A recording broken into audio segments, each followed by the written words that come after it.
কমলাগঞ্জ কল্যাণ চক্রের পরিচালনায় 24তম বর্ষে ঝুলন উৎসবের সমাজ সচেতনতামূলক বার্তায় নাট্যরূপে পরিবেষ্টিত হচ্ছে মোবাইল ব্যবহারের উপকারিতা ও অপকারিতা। কি বললেন দর্শনার্থীরা, শুনুন। কল্যাণ চক্র আয়োজিত এই মেলায় একটি নাট্যরূপ দেখে বেরোলেন, যেটার বিষয় কিন্তু মোবাইলের উপকারিতা অপকারিতা। কেমন লাগলো? ভীষণ ভালো লেগেছে। এখানে সমাজের প্রতিটা বাবা মাকে সচেতন করা হচ্ছে যে মোবাইলের প্রতি আসক্ত ছেলে মেয়েদের শারীরিক মানসিক যে সমস্যাগুলো আগামী দিনে আসতে চলেছে তার জন্য তারা যেন সতর্ক হন।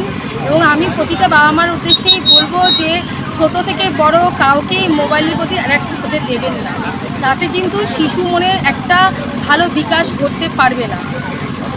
তাদেরকে মোবাইল থেকে বিরত রাখুন। এটা আমারও একই পক্ষ দারুণ লেগেছে।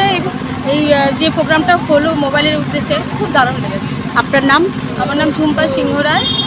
আমি এখানে মেলা প্রাঙ্গণে এসেছি।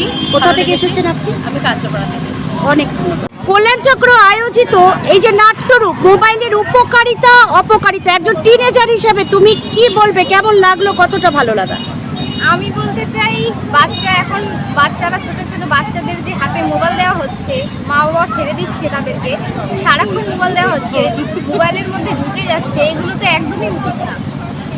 মা বাবার কর্তব্য হচ্ছে সবসময় তাদেরকে মোবাইলে হাত থেকে সরানো, মোবাইলটা মানে সেফ জায়গায় রেখে দেওয়া, তাদের দরকারের জন্য, সেটা অপকারের জন্য না।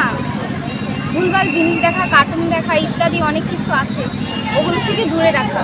কারণ এই যে সচেতনতামূলক বার্তা নিয়ে নাটকটা ভালো লেগেছে। হ্যাঁ, এটা অবশ্যই, এটা করাটা একদমই ঠিক হয়েছে।